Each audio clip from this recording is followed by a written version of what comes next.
سورۃ العنکبوت اور رکو نمبر 6 آیت نمبر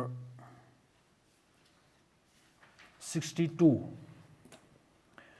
اللہ یبسط الرزق لمن یشاء من عبادہ ویقدر لہ ان اللہ بکل شیء علیم۔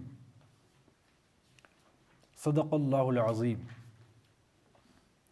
اللہ ہی ہے جو اپنے بندوں میں سے جس کا چاہتا ہے رزق کشادہ کرتا ہے اور جس کا چاہتا ہے تنگ کرتا ہے، یقیناً اللہ ہر چیز کا جاننے والا ہے۔ صدق اللہ العظیم۔ یہ رکوع، یہ سورۃ العنکبوت کا ہم مطالعہ کر چکے ہیں۔ اس کے کل 7 رکوع ہیں اور 69 آیتیں ہیں اس کی، سورۃ العنکبوت کی 69 آیتیں ہیں۔ ایک یہ اہم موضوع ہے اس کا رزق کے بارے میں۔ ہم نے یہ جو آیتیں پڑھی سورۃ العنکبوت کی، آیت نمبر 56 سے آگے، 56-7 سے آگے اور یہاں تک آیت نمبر 62 بلکہ 63 تک، یہ چھٹا رکوع اس میں مکمل ہوتا ہے 63 پر۔ تو 2 موضوع اس میں اہم ہیں جو انسانوں کے ساتھ بہت ہی قریب کے ہیں۔ ایک ہے موت، دوسرا ہے رزق۔ دین ایک مکمل نظام ہے اور دین اللہ کا ہے، اس لیے ہم اس کو پورا لے لیتے ہیں، دین کو ایز اے نظام۔ اللہ کا نظام ہے دین اللہ۔ سورہ نصر میں ہمیں پڑھتے ہیں اذا جاء نصر اللہ والفتح ورأیت الناس يدخلون فی دین اللہ افواجا۔ فی دین اللہ، اللہ کا دین، اللہ کا نظام۔ اور قرآن میں دین ہی آیا ہے، دین ہوتا ہے مکمل نظام۔ اور وہ آیت بھی ہے الیوم اکملت لکم دینکم، آج ہم نے تمہارے لیے تمہارا دین مکمل کر لیا ہے۔ واتممت علیکم نعمتی ورضیت لکم الاسلام دینا، ان الدین عند اللہ الاسلام۔ تو دین جو ہے قرآن میں آیا ہے صرف لفظ دین۔ دین کا مطلب ہے ایک نظام زندگی، پورا انفرادی اجتماعی جو بھی شعبے بنتے ہیں، پورا اجتماعی نظام، تو وہ دین اس کی ہمیں رہنمائی نظام ہے، اللہ کا نظام ہے۔ ہم دنیا میں کیا کرنا ہے، بس اللہ نے ہمیں ہدایت بھیجی ہے اور اس کا جو مجموعی نام ہے وہ اسلام ہے۔ دین، سیرت، حدیث، حضور صلی اللہ علیہ وسلم نے جو کچھ پریکٹیکلی بتا دیا، تو ہم اس میں پس منظر پڑھتے ہیں۔ جو دین ہے، حضور صلی اللہ علیہ وسلم نے ہجرت کی، ایک بالکل فطری بات تھی، اور ہجرت جو ہے وہ بھی فرض ہے، یعنی ہر وہ کام فرض ہے جو رسول اللہ صلی اللہ علیہ وسلم نے دین کے حوالے سے کیا۔ حضور صلی اللہ علیہ وسلم نے ہجرت کی تو وہ فرض ہے، کوئی اور کام کیا ہجرت کے بعد وہ بھی فرض ہے۔ تو اس وقت جو ہجرت کا جو کرائیٹیریا ہے سمجھ لیں، وہ ہے جہاں اللہ اور رسول کی بالادستی قائم نہیں ہے تو ہجرت فرض ہو جاتی ہے، یا تو دوسرا اس کا الٹرنیٹ کیا ہے کہ جہاں ہم رہ رہے ہیں وہاں اللہ رسول کی بالادستی قائم کرنے کی جدوجہد، اجتماعی جدوجہد کی جائے۔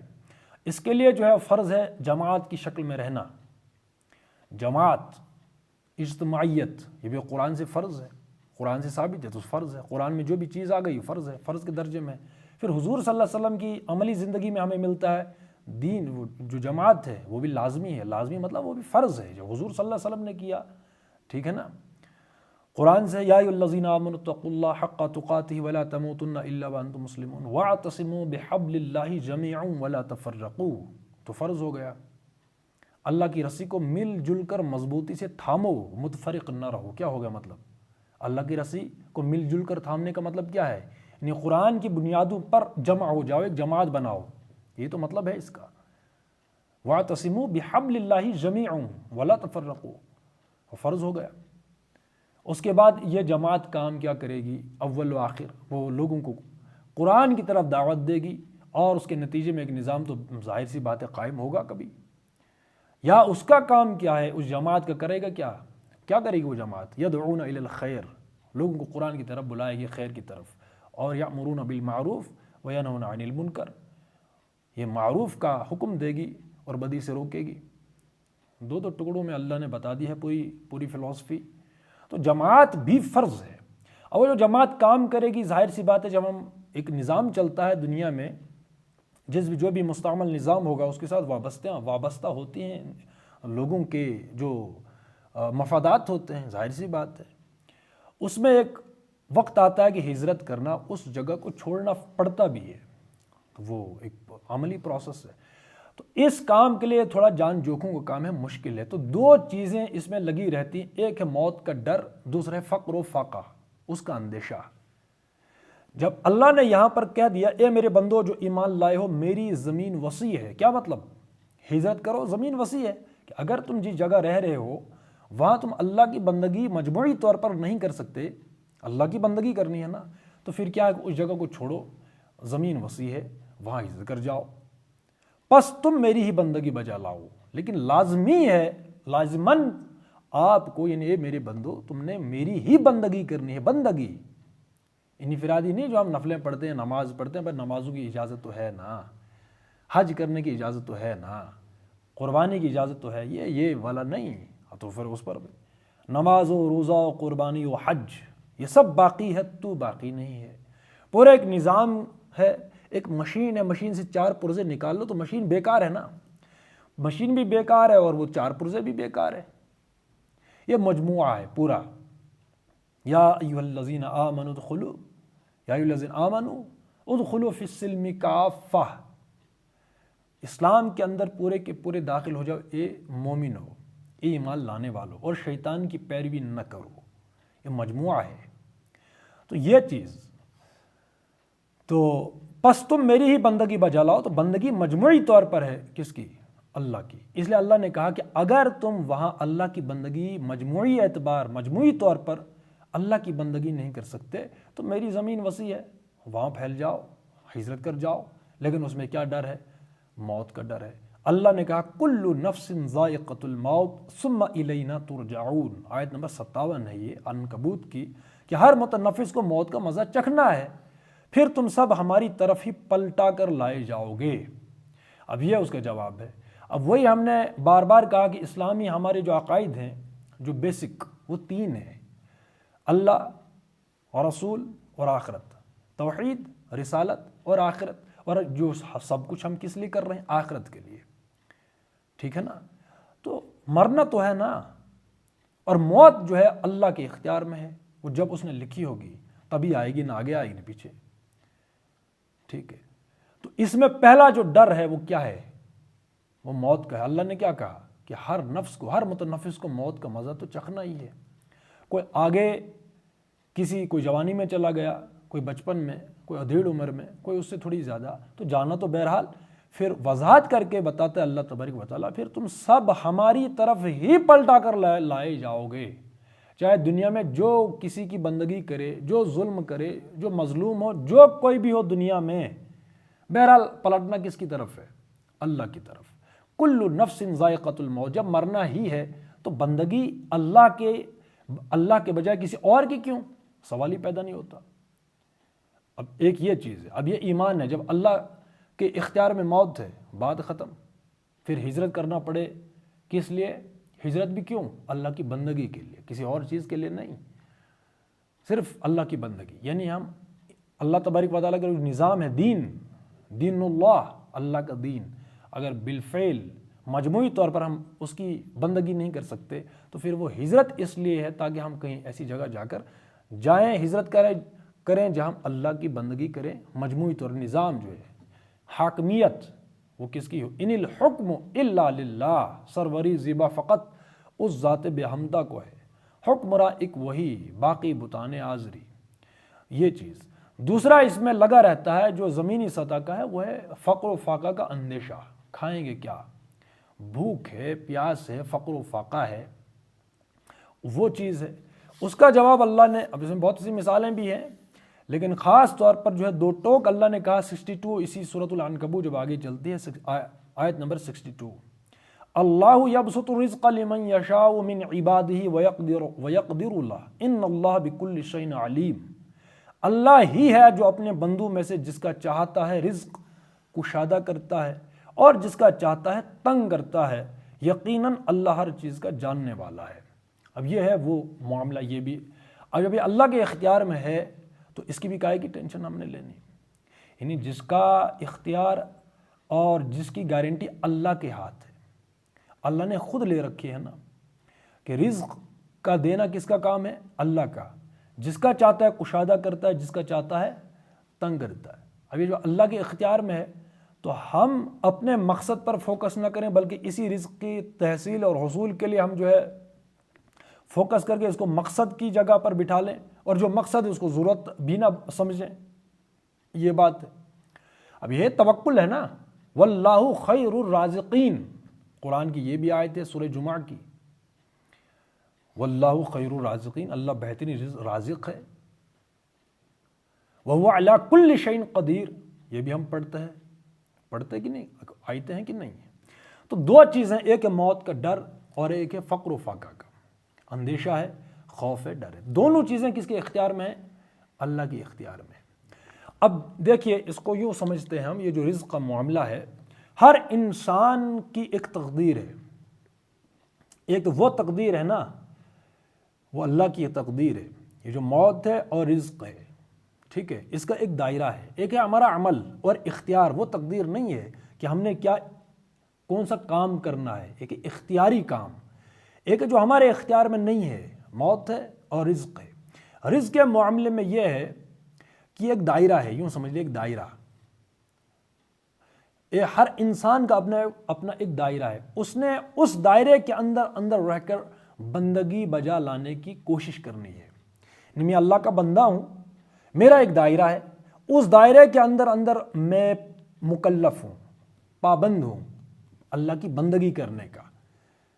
لا یکلف اللہ نفسا الا وسعها، اللہ تبارک و تعالیٰ کسی شخص پر اس قدر بار نہیں ڈالتا جس کو وہ سہار نہ سکے، قدرت سے بڑھ کر۔ مان لو ایک شخص اگر 20 kg کا کوئی سامان اٹھا سکتا ہے تو اللہ 30 کا نہیں ڈالے گا، بس 20 کا ہی ڈالے گا۔ انسان کی صلاحیتیں ہیں، اس کو شاکلہ کہتے ہیں، شاکلہ، یہ سورہ بنی اسرائیل میں ایک لفظ آیا ہے، اس میں شاکلہ، ایک شاکلے پر ہوتا ہے انسان، اس میں صلاحیت بھی آتی ہے، زیادہ تر جو صلاحیتیں ہوتی ہیں۔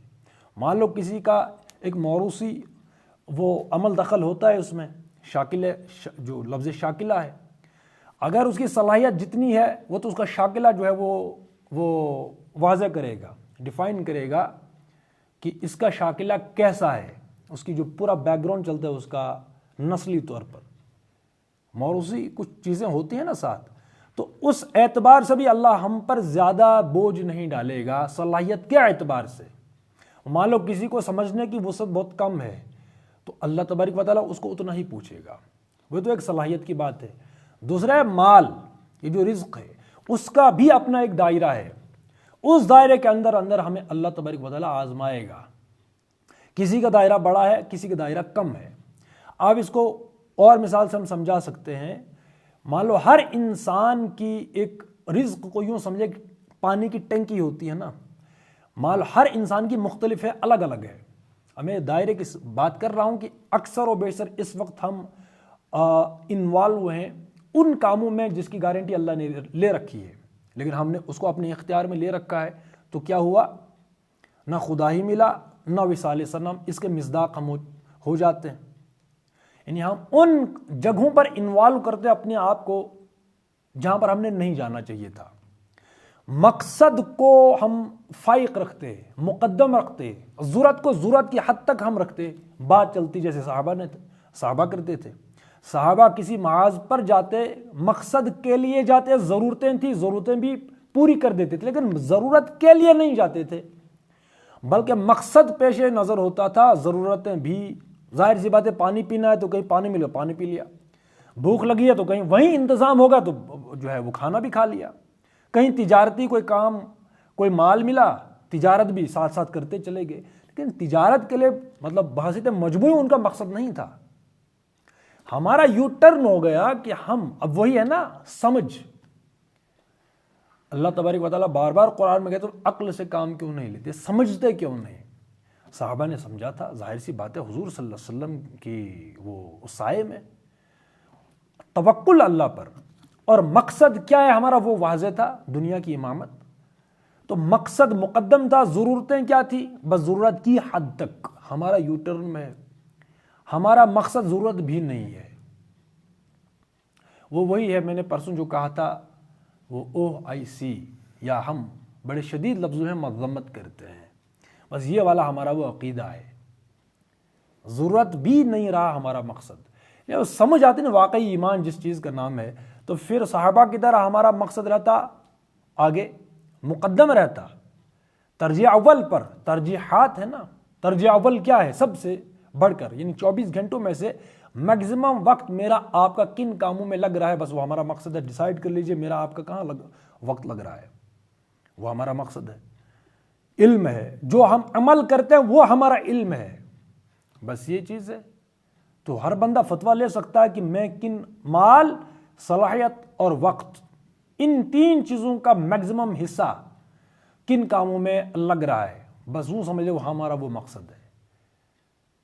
اگر دین کی اقامت کے لیے لگ رہا ہے تو اس کا مطلب اللہ کا شکر کریں، جس کا بھی لگ رہا ہے کہ نہیں میں اس مقصد پر ہوں، ٹھیک ہے۔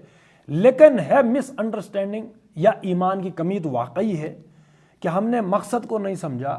رزق اور موت کے اس میں جو ہے میں بار بار اس پر فوکس کیوں کر رہا ہوں کہ ہماری توحید خالص نہیں ہے، وہ بس وہ یہ مذمت والی۔ ہم ہر انسان سے بھی ڈرتے ہیں، مادے سے بھی ڈرتے ہیں، وہی قربانی کا فلسفہ ہے۔ مادے کا ڈر، مادے کی محبت، یعنی انسان کا ڈر ہے تو مادہ ہی تو ہے، تو توحید خالص کیسے ہوئی؟ مادے کا اولاد اور مال، اس کی محبت ہے، توحید انکمپلیٹ ہے، لنگڑاتی ہوئی ہے، وہ تو توحید نہیں ہوئی نا۔ اس کے بعد جب مال کا ڈر، مال کی محبت یہ جمع ہو تو پھر وقت کے طاغوت کو ہم کیسے للکار سکتے ہیں؟ ابراہیم علیہ السلام نے تو یہی تو کیا، مال کی محبت، مال کا ڈر، دونوں نکلے تو طاغوت سے جو ہے وہ ٹکرا گئے۔ اس کے نتیجے میں آگ میں کودنا انہوں نے، اس سے بھی نہیں ڈرے، آگ میں کودے، بے خطر کود پڑا آتش نمرود میں عشق۔ تو یہ ہے وہ ترتیب صحیح ترجیحات کی۔ تو ہر انسان کا یہ جو 2 چیزیں ہیں، موت اور رزق، یہ اللہ کے اختیار میں ہے۔ اب ہم نے کرنا کیا ہے کہ ہمارا وہ ایک دائرہ ہے، اس دائرے کے اندر ہم مکلف پابند ہیں کس چیز کے، کہ ہم نے اجتماعی جد و جہد کرنی ہے۔ اللہ ہمیں اتنا ہی پوچھے گا جتنی کہ ہماری صلاحیت ہے، وقت ہے اور مال ہے۔ رزق کے معاملے میں اکثر اس وقت وہی مسئلہ ہے کہ ہمیں سمجھ نہیں ہے، یقین نہیں ہے کہ ہر انسان کا ایک دائرہ الگ الگ ہے۔ مان لو رزق کو یوں سمجھ لے کہ ٹینکی ہے پانی کی، تو ہر انسان کی الگ ہوگی۔ 50 kg کی ٹینکی ہوتی ہے، 1000 کی ہے، 2000 کی ہے، 3000 لیٹر ہے، جو بھی ہے، سمجھ رہے ہیں؟ جس انسان کے حصے میں جتنی ٹینکی ہوگی، ٹینکی میں جتنا پانی ہوگا، ٹھیک ہے، مطلب یہ اللہ کی تقدیر، اللہ کی طرف سے ہے۔ یہ کس نے کتنا جینا ہے دنیا میں اللہ کی طرف سے ہے، کس نے کتنا رزق کمانا ہے اللہ کی طرف سے ہے۔ لیکن جب یہ کلیئر ہوگا کہ رزق اللہ کی طرف سے ہے، کہ اللہ ہی ہے جو اپنے بندوں میں سے جس کا چاہتا ہے رزق کشادہ کرتا ہے اور جس کا چاہتا ہے تنگ کرتا ہے۔ کیوں؟ آزمائش ہے، یہ ایک دائرہ ہے، اس دائرے کے اندر اللہ نے ہم کو آزمانا ہے۔ ادھر آتا ہے دیکھیں، ادھر پروانہ جاتا ہے۔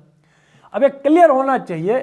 دوسری چیز ہے اس میں کوشش کی، کوشش تو فطرت میں انسان کے، کوشش کون نہیں کرتا؟ سمجھنے کی بات یہ ہے کہ اگر یہ اللہ کے اختیار میں ہے، جس کو چاہتا ہے کشادہ کرتا ہے، جس کو چاہتا ہے تنگ کرتا ہے، تو ہم انوالو کیوں ان کاموں میں جو ہمارے اختیار میں ہے ہی نہیں؟ یعنی ہم ان چیزوں کو پریورٹی میں رکھیں، ترجیح اول پر رکھیں، مقدم رکھیں، ان کو مقصد بنائیں۔ کس کو؟ یہ جو رزق کی تحصیل ہے، رزق کمانا، سٹرگل جس کو ہم کہتے ہیں، سٹرگل میں ابھی بھئی کون سی سٹرگل ہے، کس سٹرگل میں؟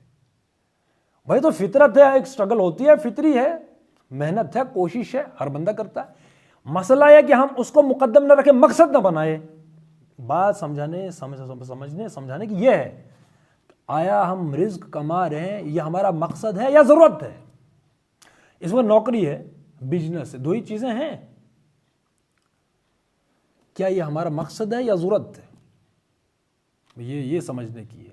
لیکن جب یہ سمجھ آئے گا کہ ہر بندے کی جو تقدیر ہے، یہ جو رزق کی ٹینکی ہے، الگ الگ ہے، اتنا ہی ملے گا جتنا کہ اللہ نے لکھا ہوگا۔ ہم انوالو نہیں ہوں گے ادھر ادھر، ہم بھٹکیں گے نہیں، اپنے آپ کو ان راستوں پر نہیں دوڑائیں گے جن راستوں کی گارنٹی اللہ نے لے رکھی ہے۔ محنت ہے، کوشش ہے۔ تو میرے حصے میں جتنا پانی ہوگا اس ٹینکی میں، رزق کی ٹینکی ہے نا، چاہے میں 1 نلکا لگاؤں اس میں، پانی کتنا آئے گا؟ مان لو 1000 لیٹر کی ٹینکی ہے تو ایک نلکا لگے گا تو 1000 ہی آئے گا نا، 1000 لیٹر نیچے آئے گا. اور 100 نلکے لگاؤں میں تو کتنا آئے گا؟ اس میں 1000 ہی آئے گا نا. تو 2000 تو نہیں آئے گا، 100 تو نہیں آئے گا نا، اتنا ہی آئے گا جتنا آئے گا. اب یہ آئے گا، اس نے آنا ہی ہے. کوشش ہے ہماری فطرت میں، کوشش ہم کریں گے، لیکن اس کوشش کو رزق کے لیے، مال کے لیے ہم اس کو مقصد نہیں بنائیں گے، ذہن پر سوار نہیں کریں گے. جب یہ کلیئر ہو تو ڈپریشن بھی نہیں آتا، انسان بے سکون، عدم سکونی میں بھی نہیں چلا جاتا، پریشانی کے عالم میں بھی نہیں چلا جاتا. ٹینشن نہیں آتی کہ بھائی یہ نہیں ملا اور میں جو ہے مارا گیا، پھر یہ ہے، پھر وہ ہے. پھر جو رونا روتے ہیں اکثر و بیشتر، بھائی تم یہ کام کیوں نہیں کر. اس وقت اکثر و بیشتر نماز بھی نہیں پڑھتے، اور مسجدوں کی حالت دیکھیے. مطالعہ تو دور کی بات ہے، تفسیر پڑھنا، حدیث پڑھنا، یہ تو بہت دور کی بات ہے. اکا دکا ملیں گے اللہ ماشاء اللہ. اکثریت کن کاموں میں ملوث ہے؟ ان کاموں میں جو اللہ کے اختیار میں کام ہے ان کو ہم خود، اور جس کو بھی ہے اب بھائی میری اپنی محنت ہے. اپنی محنت کسی کی نہیں ہے کہ میری محنت کے نتیجے میں مجھے یہ ملا، ایسا نہیں ہے.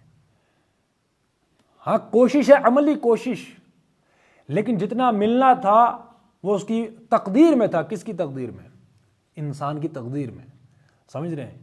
تو جب یہ کلیئر ہو کہ نہیں، موت اللہ کے اختیار میں ہے اور رزق اللہ کے اختیار میں ہے، تو پھر بندہ، میں جو بات سمجھانے کی کوشش کر رہا ہوں وہ یہ ہے کہ جب یہ دو چیزیں کلیئر ہو جاتی ہیں کہ اللہ کہتا ہے جس کا چاہتا ہے رزق کشادہ کرتا ہے، جس کا چاہتا ہے تنگ کرتا ہے، یقین اللہ ہر چیز کا جاننے والا کہ میں نے کس کو کتنا دینا ہے.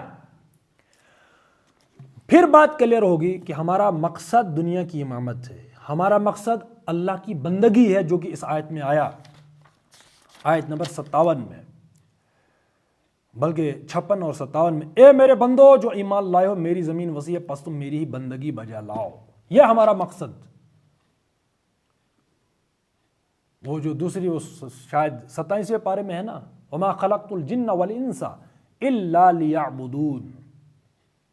بندگی وہی، اجتماعی انفرادی بھی، اجتماعی بھی نظام بنے گا اللہ اور رسول کی بالادستی کی بنیادوں پر. وہ انفرادی ہوگی، اجتماعی بھی ہوگی. تو ہمارا یہ مقصد کیا ہے کہ مقصد ہے ہمارا بندگی بجا لانا، اللہ کی بندگی، یعنی سورینٹی، حاکمیت بالفعل کس کی ہوگی؟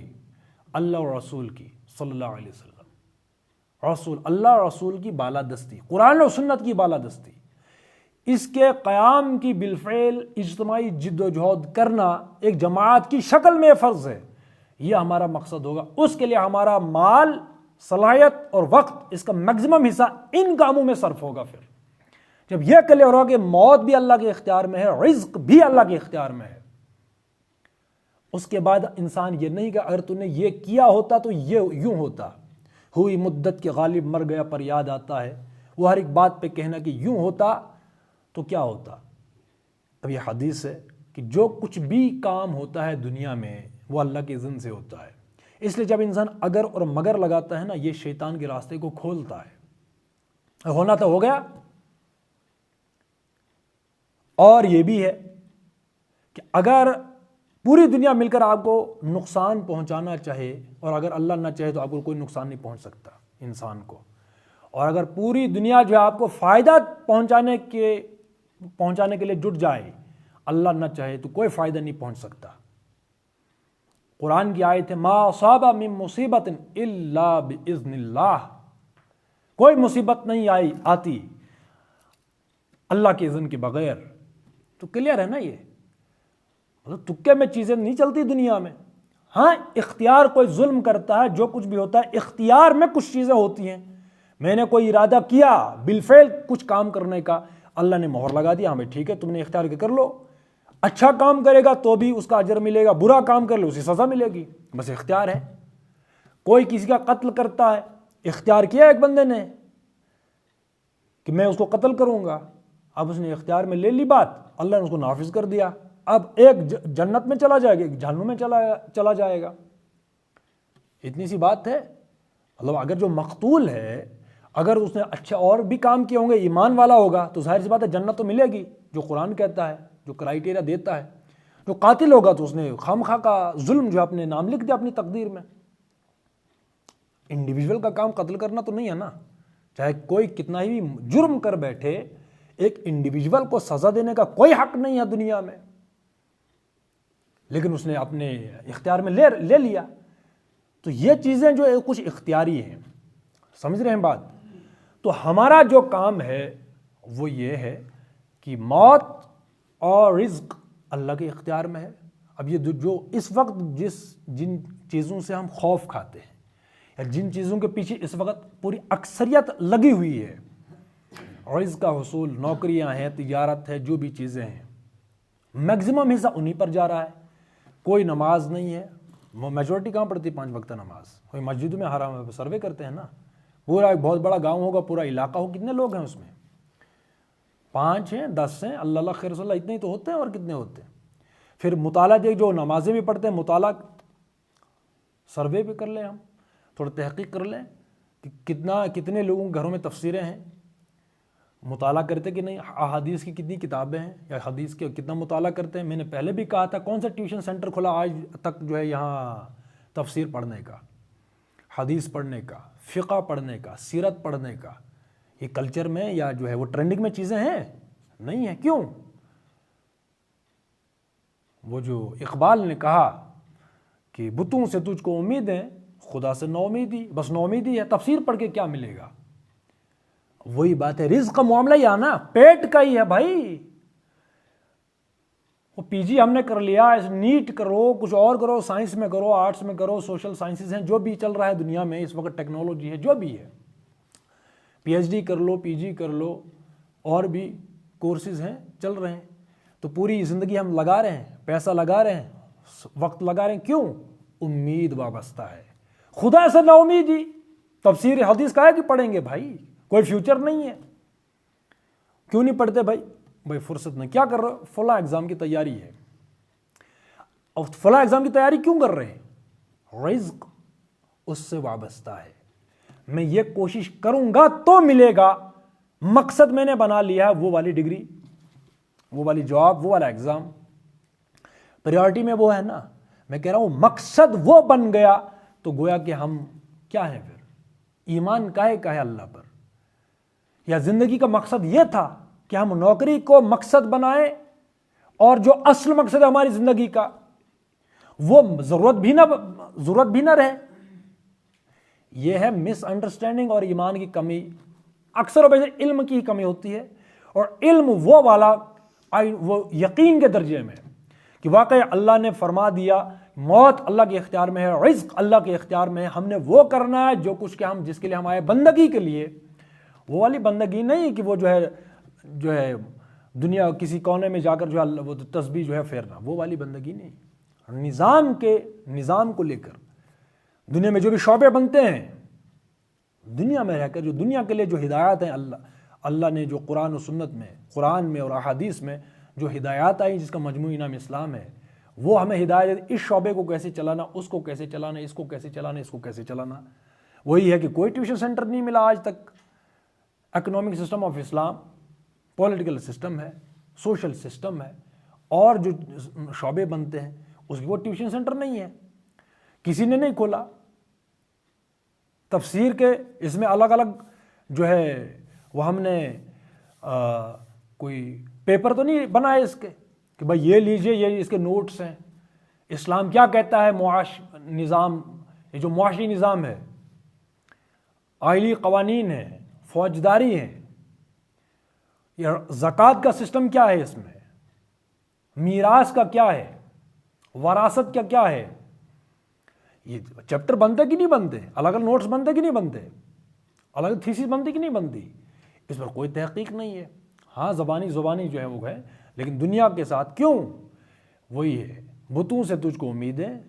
مطلب پریکٹیکلی ہم ان چیزوں پر انوالو ہیں اور ان چیزوں پر تحقیق کر رہے ہیں جس پہ ہمیں یقین ہے کہ یہ والا کام ہم تن من دھن لگا کر، مال، وقت، صلاحیت کا میکزیمم حصہ ان کاموں میں لگائیں گے تو کچھ ملے گا. تو ہم وہ کر رہے ہیں، وہ ہو رہا ہے. باقی رہا یہ جو ہمارا ایمانیات ہے، یا ایمان باللہ ہے، ایمان بالرسالت، ایمان بالآخرہ، اس میں یہ ہے کہ بس وہی ہے کہ ہم تو مذمت کرتے ہیں، وہ والا ایمان ہے؟ کیوں نہیں فوکس ان 3 چیزوں کا، وقت، صلاحیت، مال کا میکسیمم حصہ ان چیزوں پر کیوں نہیں کھپاتے؟ خدا سے نو امیدی، بتوں سے تجھ کو امید ہے، ایک والا جو اس وقت ہم پریکٹیکل لائف ہے، اور خدا سے نو امیدی وہی جب بھی قرآن و سنت کا نام آتا ہے اچھا یہ وہ تو دوسری مخلوق ہے، جا بیٹھ کسی غار میں اللہ کو کر یاد، دنیا سے کیا لینا دینا؟ کیوں نا امیدی؟ کوئی کیریئر نہیں ہے اس میں، کوئی نوکری تو نہیں ملنے والی تو ہے نہیں، لیکن یہ اس میں نوکری نہیں ملتی بلکہ نوکریاں ہم نکالتے ہیں، یہ فرق تھا۔ غلام نہیں بنتے، امام بنتے۔ یہ ہے وہ دین جو میں نے پہلے کہا تھا، دین ایک نظام کا نام ہے۔ یہ ہم دنیا میں امامت کے لیے آئے ہیں، مقتدی بننے کے لیے نہیں آئے۔ نماز کیا ہے؟ سمبل ہے کس کا؟ دنیا کی امامت کرنے کے لیے نماز بہت بڑی علامت ہے کہ کیسے تم نے امامت کرنی ہے بالفعل دنیا میں۔ اصول بالکل سامنے واضح ہے، لیکن ہمیں دین کیسے سمجھا گیا؟ لنگڑاتا ہوا، ایک انتہائی دھندلی سی، مشکوک، مبہم وہ تصویر ہے، یہ اسلام ہے، ایسا اسلام نہ جو ہم اسلام سنتے ہیں وہ دفن کرنے کے لائق ہے۔ وہ اسلام ہے ہی نہیں، قرآن، نہ قرآن میں نہ حدیث میں، کون سا اسلام ہے؟ رسول اللہ صلی اللہ علیہ وسلم نے جو اسلام پیش کیا وہ تو کچھ اور ہی تھا۔ نکل کر صحرا سے جس نے روما کی سلطنت کو الٹ دیا تھا، سنا ہے قدسیوں سے میں نے وہ شعر، پھر ہوشیار ہوگا، وہ کب ہوگا؟ جو امام مہدی اور عیسیٰ کے ہاتھوں تکمیل کو پائے گا، یا اس سے پہلے بھی کچھ جگہوں پر اللہ، وہ توفیق ہے، وہ تو اختیاری ہے نا۔ ہمارے سامنے جو ہے بڑی تصویر نہیں بنائی کہ ہم اسلام قبول کر لیا، اب ایک پارٹ یہ ہے حزب اللہ، الا ان حزب اللہ هم الغالبون۔ حزب اللہ اور حزب الطاغوت، حزب الشیطان، یہ 2 ہی پارٹیاں ہیں دنیا میں۔ الکفر ملت واحدہ، یہ 2 قوتیں ہیں جن کا آپس میں کیا ہے؟ مقابلہ ہے۔ سمجھ رہے ہیں بات؟ تو جتنی تصویر ہم نے محدود کر دی تو دین قیامت کی صبح تک جو ہم سمجھتے ہیں آج تک دین کس چیز کا نام ہے، وہ نہ قرآن کا دین ہے، نہ اسلام کا دین ہے، وہ حدیث کا دین ہے، وہ تو دفن کرنے کے لائق ہے۔ وہ ہمیں دین نہیں چاہیے، دین ہمیں وہ چاہیے جو رسول اللہ صلی اللہ علیہ وسلم نے پیش کیا، اور اس کی جو امیج ہے پوری۔ ختم نبوت کا مطلب یہ ہے کہ اب ہم اس مکمل تصویر کے پابند ہیں، پیش کرنے کے بھی اور اس تصویر کو بالفعل امپلیمنٹ کرنے کے بھی۔ مکی مدنی دور نہیں، وہ ہو گیا، وہ رسول اللہ صلی اللہ علیہ وسلم کے لیے خاص تھا مکی مدنی دور۔ رسول اللہ صلی اللہ علیہ وسلم نے مکمل تصویر بالفعل قائم کر کے دی، یہ ہے اسلام مکمل۔ اب اس مکمل تصویر پیش کرنے کے مکلف اور پابند ہیں۔ آج رونا روتے ہیں ہم کس کا؟ رزق کا۔ کھائیں گے کیا؟ میکسیمم مال، صلاحیت، وقت کا میکسیمم حصہ کدھر کو لگ رہا؟ فلاں ایگزام ہے، فلاں نوکری ہے، اور فلاں یہ ہے، فلاں وہ ہے۔ حالانکہ نوکریاں کرنے کے لیے نہیں، مقتدی بننے کے لیے نہیں، غلام بلکہ امامت کے لیے یہ بڑا براڈر کانسیپٹ تھا اسلام کا۔ یہ دین ہے اتنا بڑا، جو ہے یوں سمجھ لیجیے کہ امامت کرنے والی قوم غلامی پر رضامند کرتے ہیں، غلاموں کو غلامی پہ رضامند، اور تاویل مسائل کو بناتے ہیں بہانہ۔ ان غلاموں کے مسلک کی ناقص کتاب سکھاتی نہیں مومن کو غلامی کے طریق، یہ والا معاملہ ہو گیا۔ اور اس کی پوری جو سبب ہے نا، سبب کچھ اور ہے جس کو تو بھی سمجھتا ہے۔ وہ سبب کیا ہے؟ حب الدنیا و کراہیت الموت، وہی ہے موت کا ڈر اور فقر و فاقہ کا اندیشہ۔ یہ 2 چیزیں اس کے بنیاد پر ہیں، بہت بڑے جو سبب ہیں 2 وہ یہ ہیں۔ اس لیے ہمیں لنگڑاتی ہوئی تصویر پیش کرو، پتہ ہی نہ چلے دین اسلام ہے کیا۔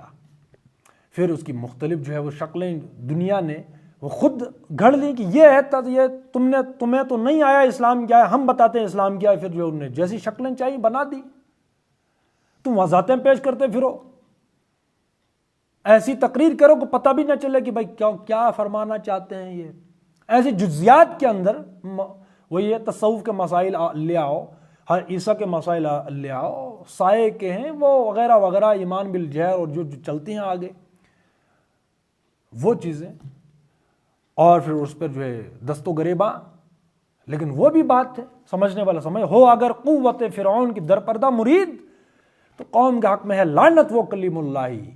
پھر جو اندر کے جو مسائل ہیں یہ اصلی اسلام ہے، وہ اسلام نہیں ہے. جا بیٹھ کسی غار میں اور اللہ کو کر یاد، پھر وہی ہے. سمجھ رہے ہیں بات؟ تو اصل جو اسلام ہے وہ ہے دنیا کے لیے، دنیا میں. سمجھ رہے ہیں بات؟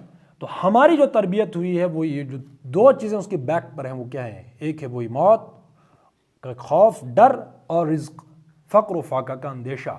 یہ ہے کہ ہمیں جو بڑی پکچر جو ہے نہیں دکھائی گئی کہ اسلام مکمل ہے، وہ دین ہے، ہم دنیا کی امامت کرنے کے لیے آئے ہیں. یہ ہمارے ذہنوں سے محو ہو گیا، کر دیا گیا بلکہ. اور بالکل ایک سوچ سمجھ کر، ایسے نہیں کہ اتنا پتہ ہی نہیں ہے، نہیں. بہت عقل مند ہے کچھ لوگ. جو فلسفی پلائی گئی بس اللہ اللہ کرتے رہو، نمازوں کی تو اجازت ہے نا، وہی بات. سمجھ رہے ہیں؟ جب بھی دین کا کوئی کانسیپٹ، نماز پڑھتے ہو بس یہ چیز.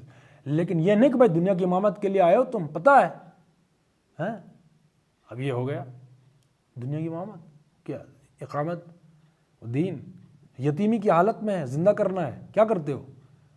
یہی والا کنسپٹ جب نکل گیا تو ہمارا وقت صلاحیت مال تو نوکری کے لیے لگے گا نا. اچھا تم نے یہ نہیں تیاری نہیں کی تھی اس لیے تمہاری نوکری نہ ہو، بس تم تو چاروں شانے چت، اب تمہارا کیا ہے وغیرہ. بھائی ہمارا مقصد یہ نہیں ہے. ہاں وہ جہاں میں نے کسی بھی انسان کا جو بھی جس نے بھی ایمان قبول کر لیا، اللہ کی پارٹی والا بندہ، ٹھیک ہے، جہاں جس شعبے میں ہوگا قسمت میں وہ ہو جائے گا. یہ جو میں کہہ رہا ہوں جو محنت ہے یہ تو فطرت میں ہے نا، بندہ محنت کرے گا، جہاں ہوگا اس ٹینکی میں ہوگا، جتنا ہوگا آئے گا. لیکن میرا مقصد وہ نہیں تھا، میرا مقصد کچھ اور ہے. وہ امامت ہے، وہ اللہ کی بندگی ہے، اس میں ہم مال، وقت، صلاحیت اس کا میکسیمم حصہ لگا دیں گے وہاں پر. یہ ہمارا مقصد ہے. اس لیے یہ نہیں ہے میں نے یہ کرنا تھا اگر اور مگر، یہ شیطان کا راستہ کھولتا ہے. ٹھیک ہے نا؟ تو اس لیے یہ کلیئر رکھیں کہ یہ جو موت ہے اور رزق ہے یہ کس کے اختیار میں ہے؟ اللہ کے اختیار میں. اس لیے ہمارا جو فوکس ہے وہ کس پر ہونا چاہیے؟ مقصد پر. مقصد کیا ہے؟